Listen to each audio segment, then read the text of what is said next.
네, 한가운데 있는 뉴스인데요. 어제 특검이 최종 수사 결과를 발표하면서 특검의 문은 닫혔습니다.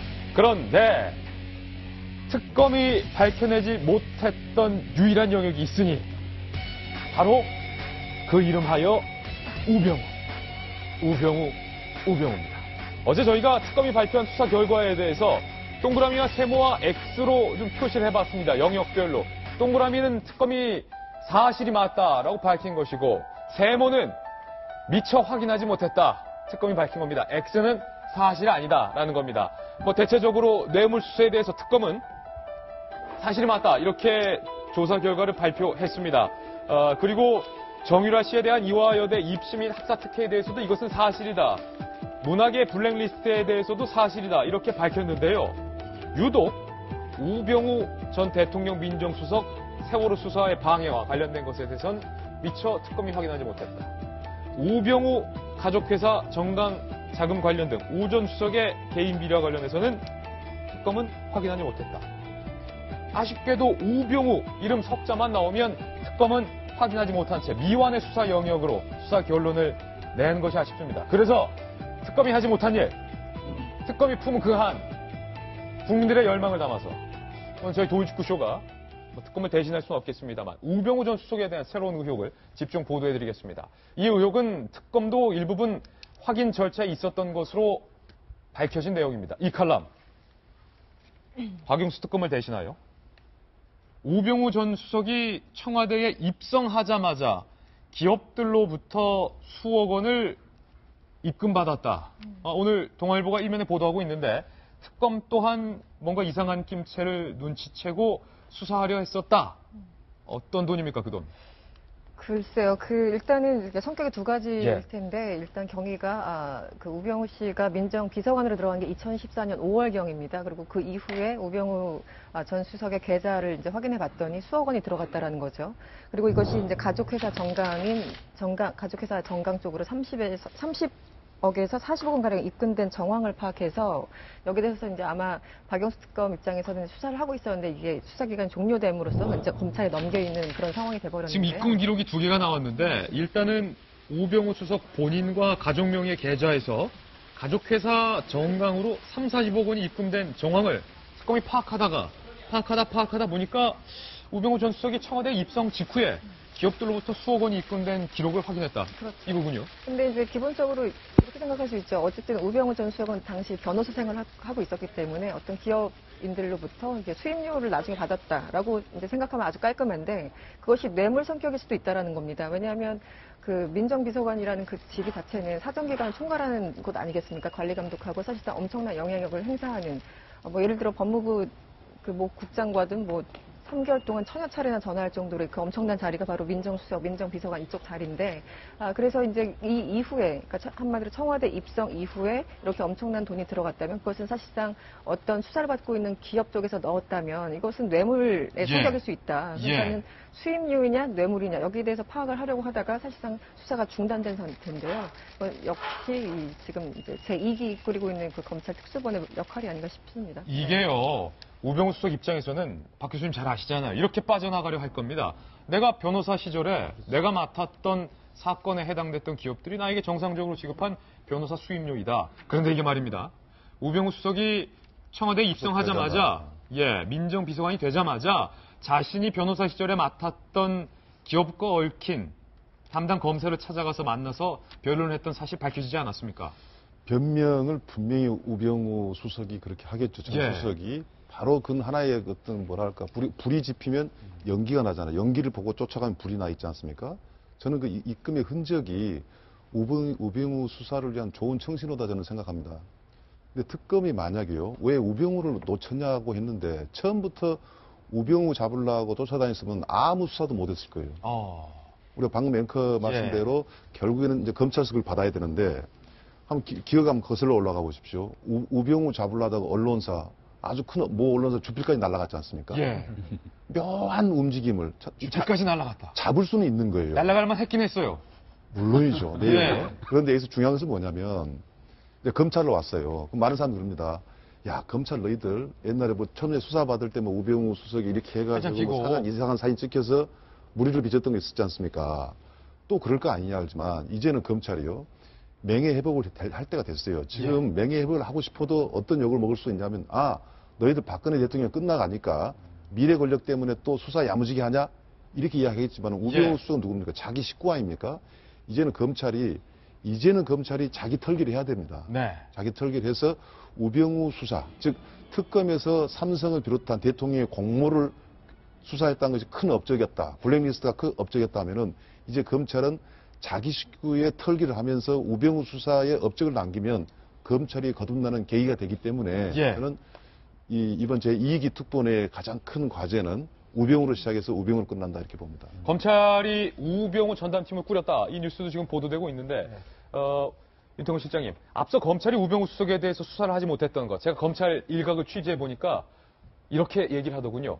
우병우를 수사하다 보면 검찰의 살아있는 수뇌부와도 맞닿아 있기 때문에 검찰이 어떻게 검찰 수뇌부를 조사할 수 있느냐. 그렇기 때문에 우병우 수석을 못했다, 수사를. 그러니까 검찰은 이제 선택의 기로에 선 거예요.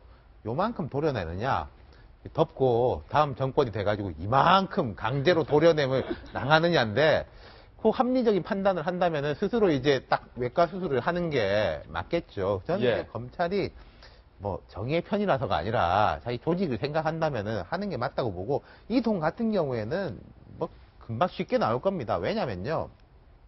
자, 선임계를 냈었던 거면은 수임료예요. 그리고 우병우 수석이 이 똑똑한 사람이 뇌물을 생으로 자기 계좌로 수억을 받는다는 건 저는 상상키가 어렵고, 하나의 가능성은 있죠. 도나도나처럼 몰래변론. 뭐 몰래변론을 한두 건 본인이 인정해가지고 변협에다가 이제 뭐 징계 내리지 말아주세요라고 하고 있는데, 그 몰래변론조차도 선임계를 안 냈다는 거지 사전에 계약서는 있는 거거든요. 그래서 이 문제는 저는 금방 나올 걸로 봅니다. 저는 검찰이요, 사실상 자기 수뇌부까지 목에 칼을 들이대면서 수사하기 쉽지 않을 거라고 봐요. 그래서 검찰의 나름대로 합리적인 제안을 좀 드리고 싶은데요. 지금 현 정부의 남은 기간이 만약 박근혜 대통령이 탄핵이 인용된다면 김수남 검찰총장에게 얼마 남지 않았지 하십시오. 않습니까? 우병우 전 수석을 향한 수사의 줄기는 크게 두 가지 방향입니다. 하나는 우병우 전 수석에 대한 개인 비리고요. 하나는 최순실 국정농단 사건에서 민정수석의 자리를 활용해서 검찰 수뇌부 조직과의 맞닿아 있는 진짜 권력형 비리거든요. 이 권력형 비리에 대해서 김수남 검찰총장 본인까지 내 모든 것들을 내려놓고 수사하라고 할 자신이 있으면 그게 베스트라고 생각합니다. 저는 김수남 검찰총장을 비롯한 검찰 수뇌부가 지금이라도 나를 비롯해서 누구라도 성역 없이 조사하라라고 먼저 김수남 검찰총장이 기자회견을 자청하지 않는 한 대한민국 검찰 조직에서는 절대로 우병우 전 수석과 현재 권력형 비리를 수사할 수 없을 겁니다. 이게 최선이라고 말씀을 드리고요. 최선이 안 되면 차선이라도 해야 될 것 아니겠습니까? 차선은 우병우 전 수석에 대한 개인 비리 혐의입니다. 지금 현재까지 나와 있는 개인 비리 혐의가 엄청나게 많은데, 특검 입장에서는 개인 비리 혐의는 수사 대상에 포함되지 않기 때문에 하지 못했을 것이기 때문에 여기에 대해서는 다시 검찰의 조직으로 공이 넘어왔거든요. 이 부분에 대해서 적어도 이것마저 하지 못한다라면은 검찰 조직이 갖고 있는 국민적 신뢰는 정말 바닥으로 떨어질 수밖에 없다는 거 다시 한번 말씀드리고 싶습니다. 김수남 검찰총장 지금 차에서 여러 번 내렸는데 김병민 의원이 영상 편집까지 썼습니다. 안철수 전 대표가 어제 특검의 수사 결과 발표와 관련해서 SNS에 이 같은 글을 올렸습니다. 어떤 글일까요? 헌재에서 탄핵이 만약에 인용된다면 검찰은 신속하게 대통령 수사를 해야 한다. 만약 수사에 불응한다면 강제 수사도 해야 한다. 안철수 전 대표가 대권 주자 중에서 탄핵 선고 이후의 대통령 수사에 대한 부분, 지금까지는 이 부분에 대한 언급은 없었는데 이 부분에 대해서 언급을 했는데 관련해서 홍명우 의원님 어떻게 보십니까? 정말 짧은 기간 안에 성역 없는 수사를 한 특검의 그런 열정과 노력에 대해서 저도 국민의 한 사람으로서 뭐 박수와 존경심을 보냅니다. 그렇지만 또 한편으로는 특검에 대한 비판적인 여론도 높습니다. 여기에 대해서 조금 설명을 드리고 싶은데요. 어저께 그 박영수 특별검사가 이제 간담회 때 그 아까 우병우 민정수석 이끈 얘기도 나왔지만은 앞으로 검찰이 수사를 이어가면은 영장을 재청구하면 100% 발부된다 이런 말씀을 하셨어요. 근데 이게 진짜 법률가가 할 말이냐 이런 의문이 들었습니다. 아니 그렇게 혐의가 뚜렷하면 왜 자기들은 구속을 못 시켰으며 또 검사의 일이 유죄를 입증하는 거지 사람 구속시키는 일은 아니거든요. 그런 점이 하나가 있고 또 두 번째는 저는 사법의 정치화적인 오해를 받을 수 있었다. 그러니까 예를 들면 뭐 특검이 이제 마지막에 수사 기록을 급하게 넘겨야 되는 게 특검 수사가 이제 급하게 종료되면서 수사 기록을 넘겨야 되는 촉박한 일정은 이해는 하겠지만 지금 헌재 결정이 코앞인데 저런 식으로 대국민 보고회라는 형태를 통해서 그 장황하게 특검의 수사 결과를 발표하는데 저는 약간 정무적 감각이 필요했다. 특검의 정말 진정성을 국민에게 이해받으려면. 그래서 저는 어제 그런 그 특검의 행보도 사법의 정치화라는 오해를 부를 수 있는 행동이었다고 생각을 하고요. 가장 전 중요하다고 보는 것은 어제 특검 보고가 사실상 그동안 언론 보도에 나온 것에서 크게 벗어나지 못했다는 겁니다. 예. 가장 중요한 것은 지금 뭐 우병우 전 수석의 개인 비리를 파헤치는 것도 물론 중요하지만 지금 박근혜 대통령의 뇌물죄 여부가 수사의 본류입니다. 여기에 뭐 정유라 특혜 입학이나 무슨 뭐 블랙리스트나 이런 것들은 사실은 곁가지인데 저는 굉장히 우려가 되는 게 박근혜 대통령 뇌물죄가 이게 과연 재판부까지 가서 유죄 판결을 받을 수 있을지 이게 굉장히 앞으로 다툼의 소지가 많다. 가장 기본적인 건 뇌물을 준 사람하고 받은 사람 간의 공여와 대가 관계가 명확해야 되는데 줬다는 이재용 부회장도 부인하고 있고 또 대통령 조사도 못했고 이런 과정에서 박근혜 대통령과 최순실이 이른바 지갑을 함께 쓰는 경제 공동체로 묶여서 박근혜 대통령이 사익을 편취해서 최순실을 동원해서 삼성에 압박을 넣었다. 이런 것들이 구체적인 정황 증거로 명확하게 나와야 되는데 굉장히 어제 그 공소장이나 특검 보고에 나온 걸 보면 여러 가지 다툼의 소지가 굉장히 많은 부분이 보여요. 그래서 만약에 이대로 지금 재판이 진행이 되고 결과가 어떻게 만약에 특검의 결과가 다르게 난다거나 또 헌재 결과가 이 뇌물죄를 인정하면서 만약에 대통령을 탄핵을 인용한다고 했을 때 그랬을 때 나올 어떤 후폭풍이라 그럴까요? 법치에 대한 국민의 불신이라 그럴까요? 헌법재판소의 어떤 존폐까지 거론되는 이런 상황까지 벌어지지 않을까 굉장히 걱정스럽습니다. 예, 특검의 수사 결과 발표에 대한 다양한 의견들 들어봤습니다.